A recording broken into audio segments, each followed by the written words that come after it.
वासुदेवाय। अथ चतुर्थोऽध्यायः। श्रीशुक उवाच।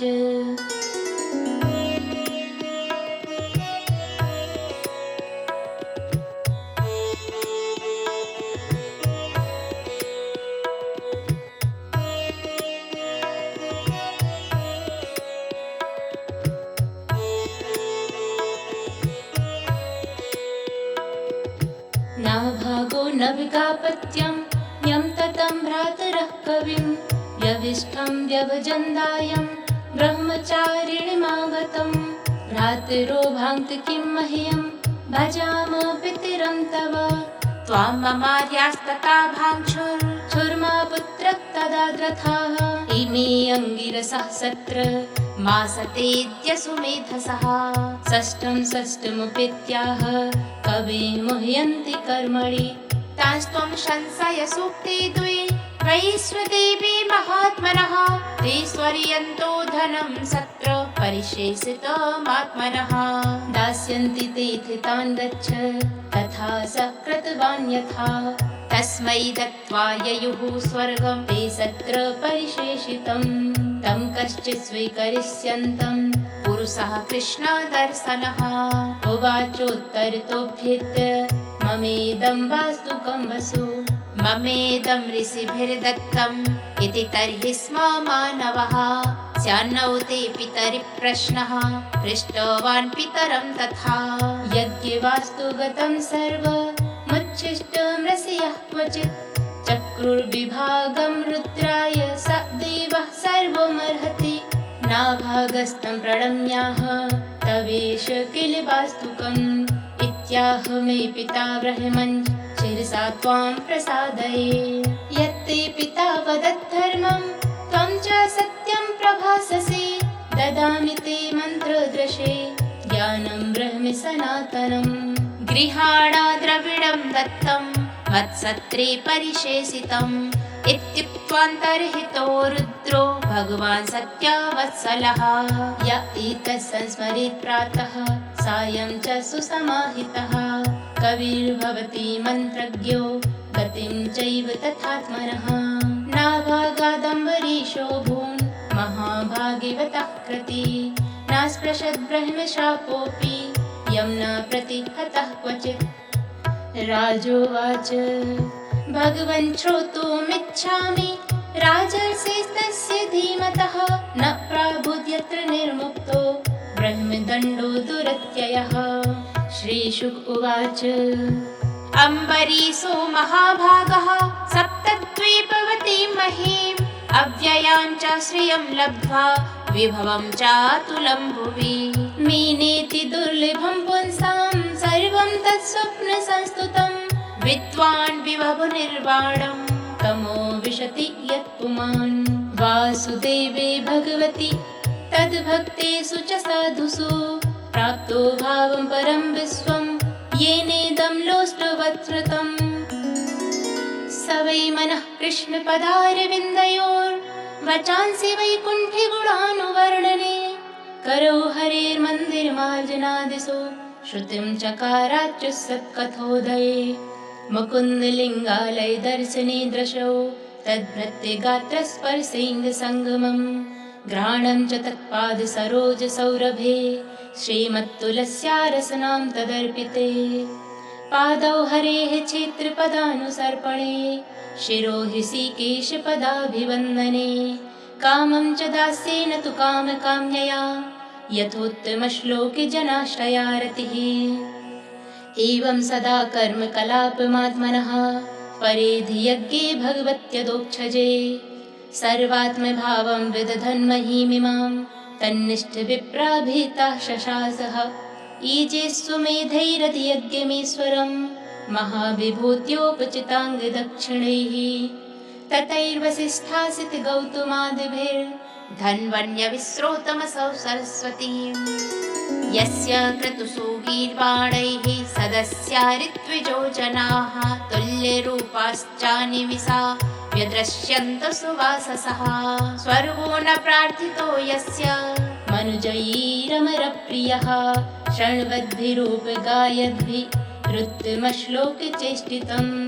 समर्थयन्ति तान् कामाः स्वाराज्यपरिभाविताः दुर्लभानापि सिद्धानां मुकुन्दं हृदि पश्यतः स इत्थं भक्तियोगेन तपोयुक्तेन पार्थिवः स्वधर्मेण हरिं प्रीणन् सङ्गान् सर्वान् च नैजहौ गृहेषु दारेषु सुतेषु बन्धुषु जुपोत्तमस्यन्दनवाजिपत्तिषु अक्षय्यरत्नाभरणायुधादिस् वनन्ति कोशेषु करोद सन्मतिम् तस्मा अदाद्धरिश्चक्रं प्रत्यनीको भयावहम् एकान्तभक्तिभावेन प्रीतो भृत्याभिरक्षणम् आरिराधयसुः कृष्णं महिष्यातुल्यशीलया युक्तः संवत्सरं वीरो दधार 12 व्रतम् व्रतान्ते कार्तिके मासि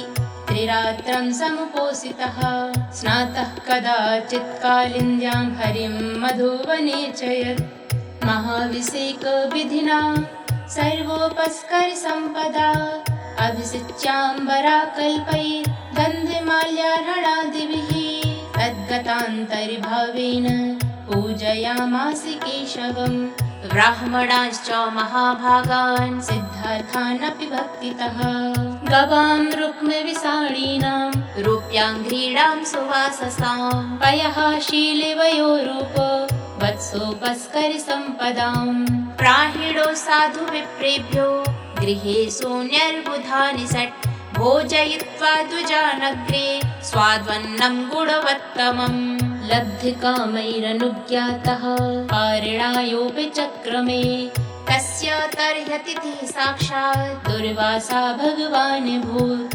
तमानर्चातिथिं भूपः प्रत्युत्थानासनार्हणैः ययाचे व्यवहाराय आदिमूलेमुपागतः प्रतिनन्द्य स तद्याञ्चां कर्तुमावश्यकं गतः निममज्ज बृहध्यायन् कालिन्दी सलिले शुभे मुहूर्तार्धावशिष्टायां 12स्यां पारणं प्रति चिन्तयामास धर्मज्ञो द्विजैस्तद्धर्मसङ्कटे ब्राह्मणातिक्रमे दोषो 12स्यां यदपारणे यत्कृत्वा साधु मे भूया दधर्मो वा न मां स्पृशेत् अम्भसा केवलीनाथ करिष्ये प्रतिपारणम् प्राहुरभक्षिणं विप्रा ह्यशितं नाशितं च तत् इत्यपः प्राशिराजर्षिः चिन्तयन् मनसाच्युतं प्रत्युचष्ट कुरुश्रेष्ठ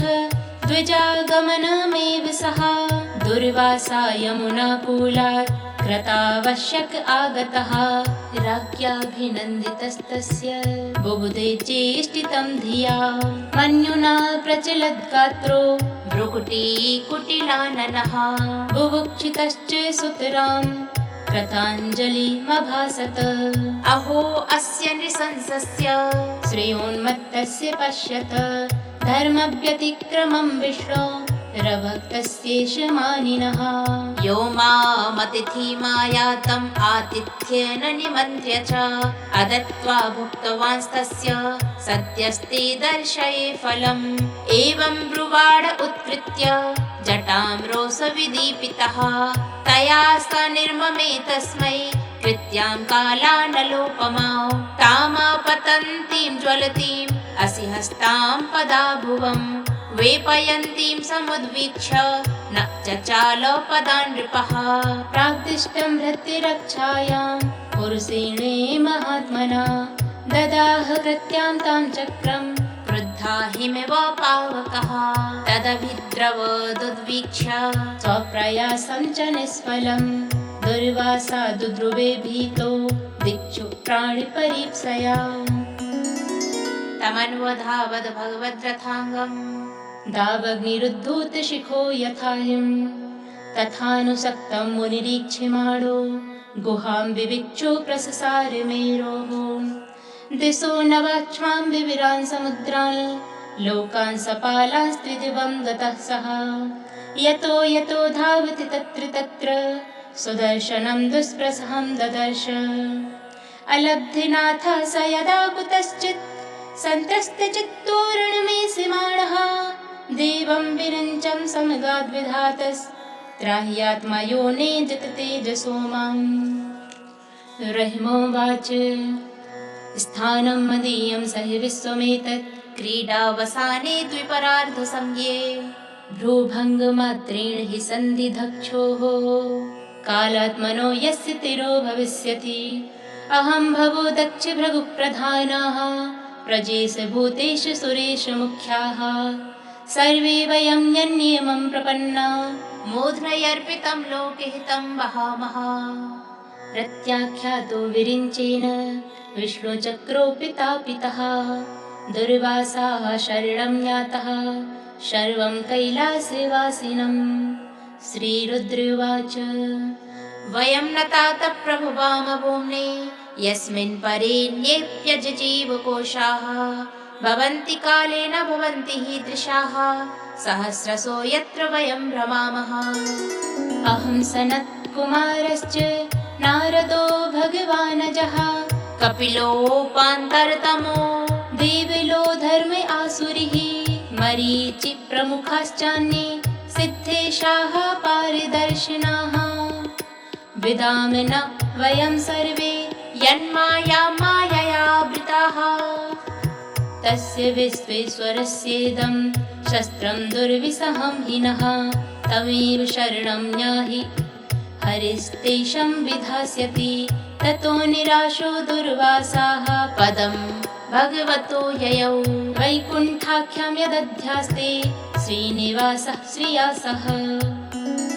सन्दह्यमानो जितशस्त्रवह्निना तत्पादमूले पतितः स वै पथुः आहाच्युतानन्तसदीप्सितप्रभो कृतागसम्मावहि विश्वभावन्।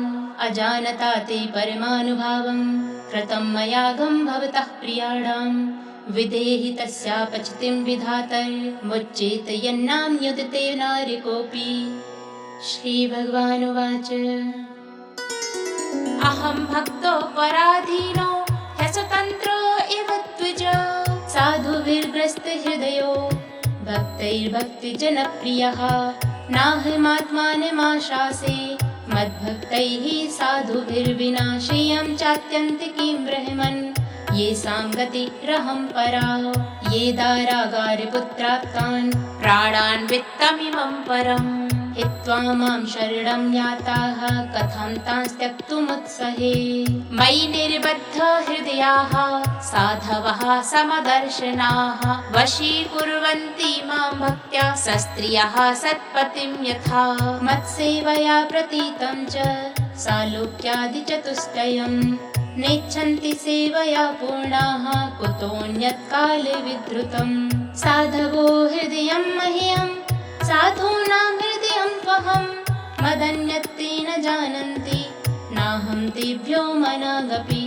उपायं कथयिष्यामि तव विप्र शृणुष्व तत्। अयं ह्यात्मा विचारस्ते यतस्तं ज्ञातु वै भवान् साधुषु प्रहितं तेजः प्रहर्तुः कुरुते शिवं। तपोविद्या च विप्राणां निःश्रेयस्करे उभे ते एव दुर्विनीतस्य कल्पेते कर्तुरन्यथा। रहमस्तद्गच्छ भद्रं ते नाभागे तनियं नृपं क्षमापय महाभागम् ततः शान्तिर्भविष्यति। जय जय श्रीमद्भागवते महापुराणे पारमहंस्यां संहितायां नवमस्कन्धे मुरीसचरिते चतुर्थोऽध्यायः। श्रीकृष्णार्पणमस्तु।